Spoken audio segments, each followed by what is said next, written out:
उत्तर प्रदेश में मंत्री रहे और बद्रीनाथ के पूर्व विधायक केदार सिंह फोनिया का निधन हो गया, जिनको प्रदेश के मुख्यमंत्री समेत विधानसभा स्पीकर और बीजेपी के कई वरिष्ठ पदाधिकारियों ने श्रद्धांजलि दी।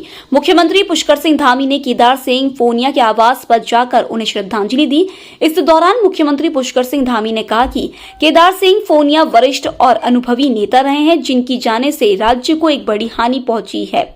केदार सिंह फोनिया जी का जाना बहुत ही हमारे लिए दुर्भाग्यपूर्ण है, बहुत अपूर्णीय क्षति है। उनका एक लंबा अनुभव रहा है सामाजिक क्षेत्र में, राजनीतिक क्षेत्र में, प्रशासनिक क्षेत्र में, हर क्षेत्र के वो जानकार थे और उत्तराखंड के हर बिंदु के मर्मज्ञ थे, चाहे वो राजनीति का क्षेत्र हो, समाज का क्षेत्र हो या प्रशासन का क्षेत्र हो।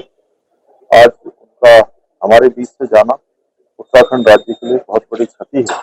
मैं भगवान से प्रार्थना करूंगा कि भगवान उनको अपने श्री चरणों में स्थान दे।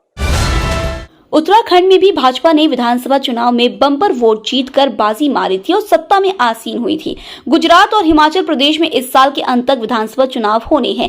दोनों ही जगह बीजेपी की सरकार है, कांग्रेस विपक्ष में है, जबकि आम आदमी पार्टी दोनों जगह पूरा दमखम लगा रही है। अब खबर है कि चुनाव कार्यक्रम का ऐलान इसी महीने दिवाली से पहले यानी 15 अक्टूबर तक हो सकता है। भारतीय जनता पार्टी विश्व की सबसे बड़ी राजनीतिक पार्टी है और हमारा व्याप, हमारा विस्तार साउथ से लेकर के नॉर्थ तक, ईस्ट से लेकर वेस्ट तक बहुत व्यापक स्तर पर आज पार्टी का विस्तार है। गुजरात में भी, उत्तर प्रदेश में भी और विभिन्न राज्यों में उत्तराखंड के जो वरिष्ठ नेता हैं वो चुनाव लड़ाने के लिए, चुनावी प्रबंधन के लिए जाते हैं। इस समय भी नवंबर माह में हिमाचल प्रदेश का विधानसभा चुनाव प्रस्तावित है और उसमें भी हमारे अभी तक 28 वरिष्ठ नेता वहाँ के चुनावी प्रबंधन में लगे हुए हैं और भी वहाँ जैसी आवश्यकता होगी चुनावी प्रबंधन के लिए हमारे कई वरिष्ठ विधायक, माननीय मंत्रीगण और संगठन के और वरिष्ठ लोग अभी और वहाँ जाएंगे।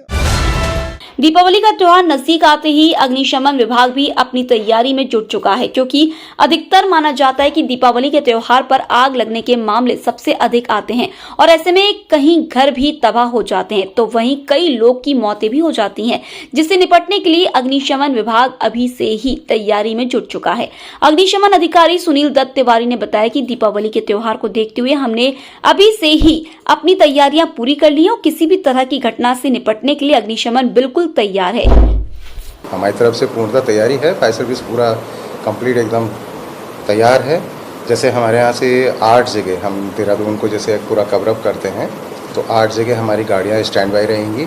जैसे धर्मपुर चौक हो गया, सहारनपुर चौक हो गया, हमारा घंटाघर हो गया, सहजधारा क्रॉसिंग हो गया, प्रेम नगर, इस तरह से 8 जगह हमारी रहेंगी और कुछ यूनिट्स हमारी फायर स्टेशन पर भी अलर्ट की पोजीशन में रहेंगी। और जैसे हम बात करें कि हमारा नैरो कहीं पर है, हमारा गली है या कुछ है, उसके लिए हमारे पास छोटे वाहन है, मिनी वाटर टेंडर है, उससे हम लोग उसे कवर करेंगे। यूके एसएसएससी के नए अध्यक्ष गणेश सिंह मर्तोलिया ने आज अधीनस्थ चयन आयोग के अध्यक्ष पद का कार्यभार ग्रहण कर लिया। ऐसे में उन्होंने प्राथमिकता बताते हुए साफ कहा कि इस आयोग के प्रति युवाओं का विश्वास खत्म हो गया है। ऐसे में मेरी प्राथमिकता होगी कि युवाओं में फिर से विश्वास जगाया जाए ताकि उन्हें लगे कि इस आयोग से उन्हें उनकी काबिलियत के हिसाब से नौकरी प्राप्त होगी, वो भी पारदर्शिता के साथ। जो गड़बड़ियों की जानकारी सरकार के समक्ष आई है, सरकार ने उसमें बड़े कड़े निर्णय लिए हैं, बड़े ठोस निर्णय लिए हैं। बहुत सारे लोग जेल भी गए और तत्कालीन जो अध्यक्ष थे राजू जी, उन्होंने अपने पद से त्यागपत्र दिया है। काफ़ी समय से ये पद रिक्त चल रहा है। सरकार ने बहुत सोच समझ करके इस पर अध्यक्ष की नियुक्ति की है और मेरी जानकारी में आया है कि मर्तोलिया जी को इसका अध्यक्ष नियुक्त किया है। मुझे लगता है कि सरकार का निर्णय सही है और हमारी मंशा यह है कि पिछली जो गड़बड़ियाँ हुई हैं, चाहे जिसके कार्यकाल में भी रही हैं, जाने हुई हैं, अनजाने में हुई हैं, तो आगे कम से कम गड़बड़ियाँ ना हो, क्योंकि ये जो आयोग है जिसमें बेरोजगारों की बहुत सारी आशाएं, बड़ा विश्वास रहता है, इसमें कम से कम गड़बड़ी न हो, ऐसा भरोसा बेरोजगार का, नवयुवक का रहना चाहिए।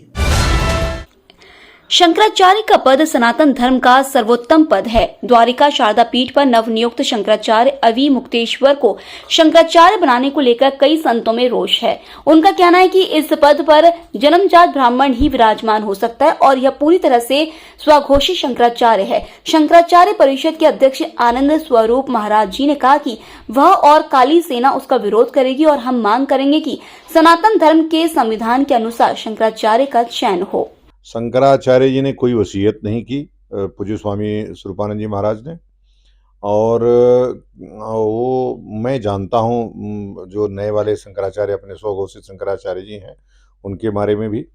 और अभी आपने देखा कि पहली बार कोई सनातन धर्म का पप्पू भी होगा, ये पहली बार दिख रहा है। वो जो दंड प्रणाम करते हैं, यति दंड प्रणाम, वो भी नहीं कर पाते हैं। वो किस तरह से होता है? तो जिसको यति दंड प्रणाम, यति दंड पकड़ना नहीं आता, उसको शंकराचार्य कैसे बनने देंगे? और जो व्यक्ति, यह जन्मना ब्राह्मणों के लिए स्थान है, पद है, तो जन्मना ब्राह्मण जो नहीं है उसके लिए कैसे बनने देंगे? तो ये सब कई बातें हैं। और जो व्यक्ति इतना क्रोधी हो, लोभी हो, इतना पॉलिटिक्स में रमा हुआ हो, उसको कैसे शंकराचार्य बनेंगे?